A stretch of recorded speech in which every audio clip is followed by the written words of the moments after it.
Through the Looking Glass, Chapter 7, The Lion and the Unicorn. The next moment soldiers came running through the wood, at first in 2s and 3s, then 10 or 20 together, and at last in such crowds that they seemed to fill the whole forest. Alice got behind a tree for fear of being run over, and watched them go by. She thought that in all her life she had never seen soldiers so uncertain on their feet. They were always tripping over something or other, and whenever one went down, several more always fell over him, so that the ground was soon covered with little heaps of men. Then came the horses. Having 4 feet, these managed rather better than the foot soldiers, but even they stumbled now and then, and it seemed to be a regular rule that whenever a horse stumbled, the rider fell off instantly. The confusion got worse every moment, and Alice was very glad to get out of the wood into an open place, where she found the White King seated on the ground, busily writing in his memorandum book. "I've sent them all," the King cried in a tone of delight on seeing Alice. "Did you happen to meet any soldiers, my dear, as you came through the wood?" "Yes, I did," said Alice. "Several thousand, I should think." 4,207. "That's the exact number," the King said, referring to his book. "I couldn't send all the horses, you know, because 2 of them are wanted in the game. And I haven't sent the 2 messengers either. They're both gone to the town. Just look along the road and tell me if you can see either of them." "I don't see anybody on the road," said Alice.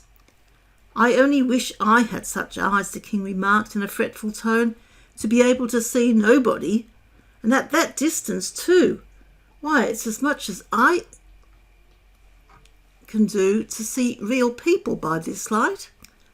All this was lost on Alice, who was still looking intently along the road, shading her eyes with one hand. "I see somebody now," she exclaimed at last, "but he's coming very slowly. And what curious attitudes he goes into!"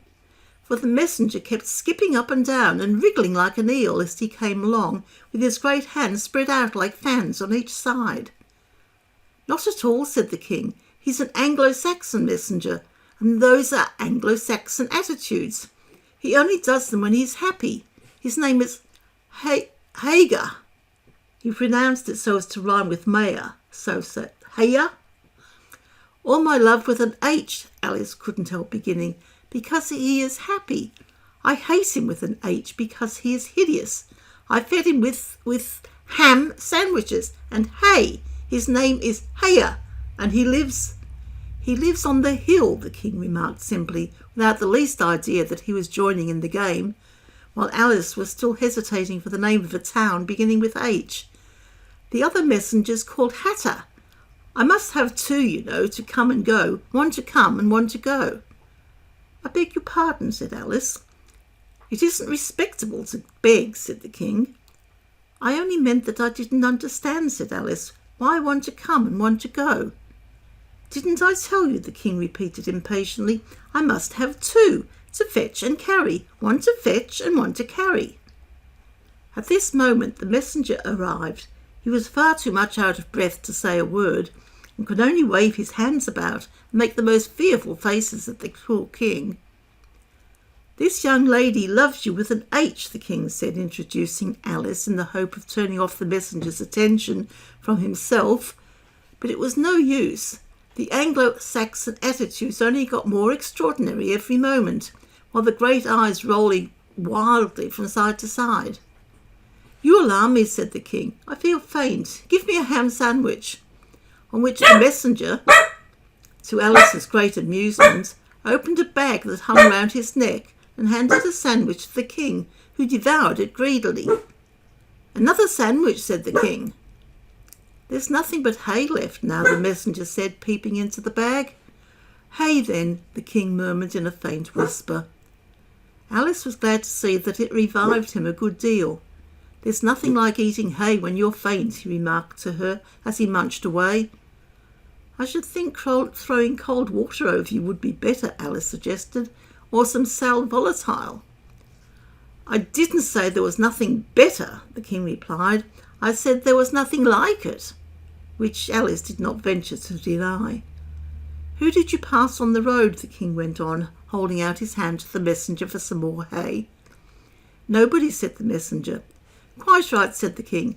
This young lady saw him too, so of course nobody walks slower than you." "I do my best," the messenger said in a sulky tone. "I'm sure nobody walks much faster than I do." "He can't do that," said the king, "or else he'd have been here first. However, now you've got your breath, you may tell us what happened in the town." "I'll whisper it," said the messenger, putting his hands to his mouth in the shape of a trumpet and stooping so as to get close to the king's ear. Alice was sorry for this, as she wanted to hear the news too. However, instead of whispering, he simply shouted at the top of his voice, "They're at it again!" "You call that a whisper?" cried the poor king, jumping up and shaking himself. "If you do such a thing again, I'll have you buttered. It went through and through my head like an earthquake." "It would have to be a very tiny earthquake," thought Alice. "Who are at it again?" she ventured to ask. "Why, the lion and the unicorn, of course," said the king. "Fighting for the crown?" "Yes, to be sure," said the king. "And the best of the joke is that it's my crown all the while. Let's run and see them." And they trotted off, Alice repeating to herself as she ran the words of the old song. "The lion and the unicorn were fighting for the crown. The lion beat the unicorn all around the town. Some gave them white bread, some gave them brown, some gave them plum cake and drummed them out of town." "Does the one that wins get the crown?" she asked, as well as she could, for the run was putting her quite out of breath. "Dear me, no," said the king. "What an idea." "Would you be good enough," Alice panted out, after running a little further, "to stop a minute, just to get one's breath again?" "I'm good enough," the king said, "only I'm not strong enough. You see, a minute goes by so fearfully quick. You might as well try to stop a Bandersnatch." Alice had no more breath for talking, so they trotted on in silence, till they came in sight of a great crowd, in the middle of which the lion and the unicorn were fighting. They were in such a cloud of dust that at first Alice could not make out which was which, but she soon managed to distinguish the unicorn by his horn. They placed themselves close to where Hatter, the other messenger, was standing watching the fight, with a cup of tea in one hand and a piece of bread and butter in the other. "He's only just out of prison, and he hadn't finished his tea when he was sent in," Haya whispered to Alice, "and they only gave him oyster shells in there, so you see he's very hungry and thirsty. How are you, dear child?" he went on, putting his arm affectionately around Hatter's neck. Hatter looked round and nodded and went on with his bread and butter. "Were you happy in prison, dear child?" asked Haya. Hatter looked round once more, and this time a tear or two trickled down his cheek, but not a word would he say. "Speak, can't you?" Haya cried impatiently, but Hatter only munched away and drank some more tea. "Speak, won't you?" cried the king. "How are they getting on with the fight?" Hatter made a desperate effort and swallowed a large piece of bread and butter. "They're getting on very well," he said in a choking voice. "Each of them has been down about 87 times." "Then I suppose they'll soon bring the white bread and the brown," Alice ventured to remark. "It's waiting for 'em now," said Hatter. "This is a bit of it as I'm eating."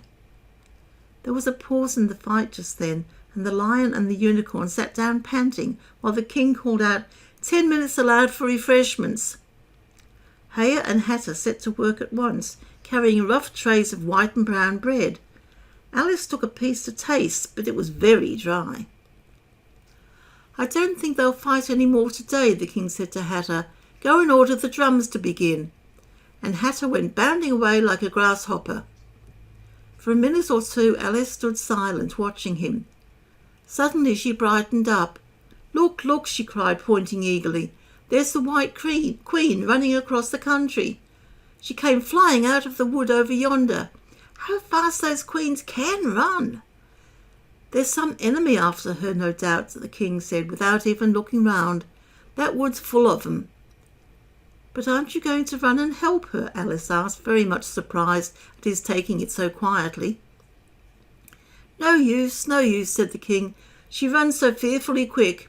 You might as well try to catch a Bandersnatch. But I'll make a memorandum about her, if you like. She's a dear good creature," he repeated softly to himself as he opened his memorandum book.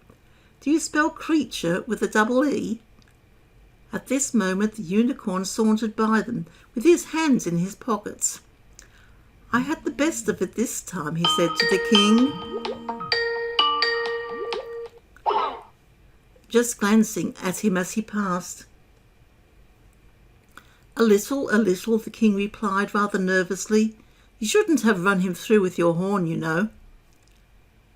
"It didn't hurt him," the unicorn said carelessly, and he was going on when his eye happened to fall upon Alice. He turned round rather instantly and stood for some time looking at her with an air of the deepest disgust. "Who is this?" he said at last. "This is a child," Heya replied eagerly, coming in front of Alice to introduce her and spreading out both his hands towards her in an Anglo-Saxon attitude. "We only found it today. It's as large as life and twice as natural." "I always thought they were fabulous monsters," said the unicorn. "Is it alive?" "It can talk," said Heya solemnly. The unicorn looked dreamily at Alice and said, "Talk, child." Alice could not help her lips curling up into a smile as she began. "Do you know, I always thought unicorns were fabulous monsters too. I never saw one alive before." "Well, now that we have seen each other," said the unicorn, "if you'll believe in me, I'll believe in you. Is that a bargain?" "Yes, if you like," said Alice. "Come, fetch out the plum cake, old man," the unicorn went on, turning from her to the king. "None of your brown bread for me." "Certainly, certainly," the king muttered, and beckoned to Heya. "Open the bag," he whispered. "Quick, not that one, that's full of hay."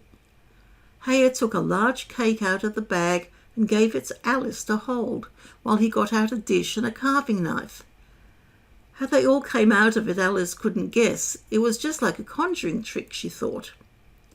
The lion had joined them while this was going on. He looked very tired and sleepy, and his eyes were half shut. "What's this?" he said, blinking lazily at Alice and speaking in a deep, hollow tone that sounded like the tolling of a great bell.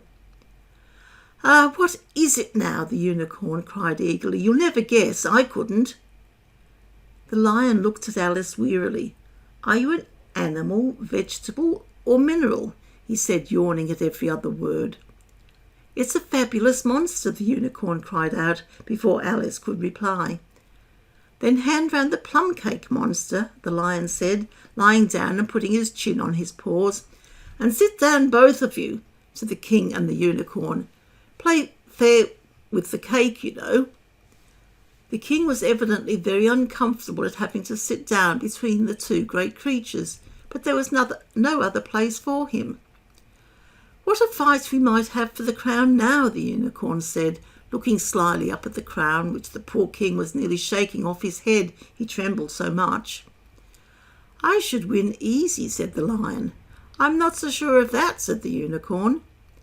"Why, I beat you all round the town, you chicken," the lion replied angrily, half getting up as he spoke. Here the king interrupted to prevent the quarrel going on. He was very nervous and his voice quite quivered. "All round the town," he said. "That's a good long way. Did you go by the old bridge or the marketplace? You get the best view by the old bridge." "I'm sure I don't know," the lion growled out as he lay down again. "There was too much dust to see anything. What a time the monster is cutting up that cake." Alice had seated herself on the bank of a little brook, with the great dish upon her knees, and was sawing away diligently with the knife. "It's very provoking," she said in a reply to the lion. She was getting quite used to being called the monster. "I've cut several slices already, but they always join on again." "You don't know how to manage looking-glass cakes," the unicorn remarked. "Hand it round first and cut it afterwards." This sounded nonsense, but Alice very obediently got up and carried the dish round, and the cake divided itself into 3 pieces as she did so. "Now cut it up," said the lion, as she returned to her place with the empty dish. "I say, this isn't fair," cried the unicorn, as Alice sat with the knife in her hand, very much puzzled how to begin. "The monster has given the lion twice as much as me." "She's kept none for herself anyhow," said the lion. "Do you like plum cake, monster?" But before Alice could answer him, the drums began. Where the noise came from she couldn't make out. The air seemed full of it, and it rang through and through her head till she felt quite deafened. She started to her feet and sprang across the little brook in her terror, and had just time to see the lion and the unicorn rise to their feet with angry looks at being interrupted in their feast, before she dropped to her knees and put her hands over her ears, vainly trying to shut out the dreadful uproar. If that doesn't drum them out of town, she thought to herself, nothing ever will.